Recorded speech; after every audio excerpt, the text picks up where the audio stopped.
Hi, I'm Mark, the Fig Professor. I'm here today to have a question and answer session that viewers had posted in the comments, and I do want to thank everybody for the positive feedback. So in lesson 2, one of the viewers asked that they were curious about fig fruit ripening in the sunlight and if they need sun to ripen. They said they didn't do any defoliating except after the first frost. So the short answer is the figs will ripen regardless. However, defoliating can help ripen figs. Now, when I say defoliating, you don't want to take all the leaves off. What you want to do is just take off enough leaves that the figs are exposed to open sunlight. And the reason for that is twofold. The figs, especially the black or dark purple varieties, will get a nice color when exposed to direct sunlight as opposed to under a fig leaf. So they'll still ripen even though they're under the leaves, but you can see how it's not a nice dark color. There's another fig on the tree that's open to the sunshine and it's already starting to turn much darker. So by the time that ripens, it'll be a deep dark purple.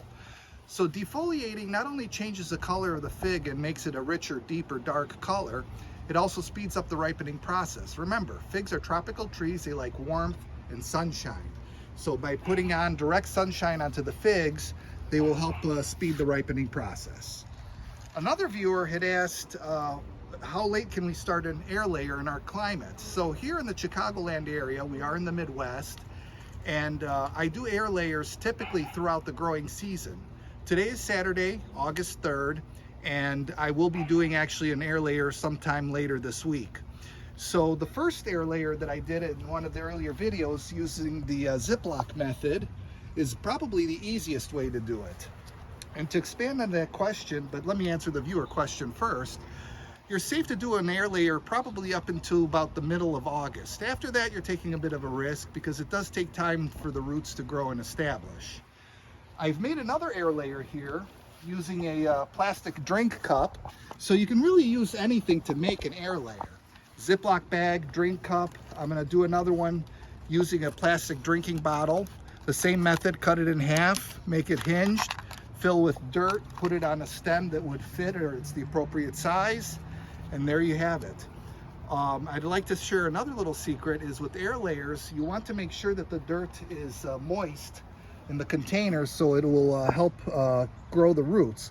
However, you don't want it saturated. You just want to make sure that it's moist. The best way to add water to an air layer is this special tool here, a turkey baster. All you do is fill it with water, put it by the hole, and just put in enough water to re-moisten the container in case of the event that it happens to evaporate. So hopefully I've answered the air layer question and then some more. And then the last viewer asked on my lesson 5 if you can use crab shells instead of the oyster shell. So unfortunately, no. Crab shells are a good fertilizer. They provide nitrogen and phosphorus. It is organic. But really a good source of calcium is the crushed oyster shells. You want to apply both calcium and magnesium, which you get through the Epsom salts. And I'm sure there's probably other products out there. I just happen to use the oyster shell for the calcium. So you could go ahead and use crab shells, but as a fertilizer, not as a calcium additive. There's a lot of different products that people use to fertilize their plants. Everybody has their own methods, their own techniques. I know that people will use crab shells, blood mealworms, different types of fertilizer brands. I listed in the earlier video the ones that I use, but where do you find all these?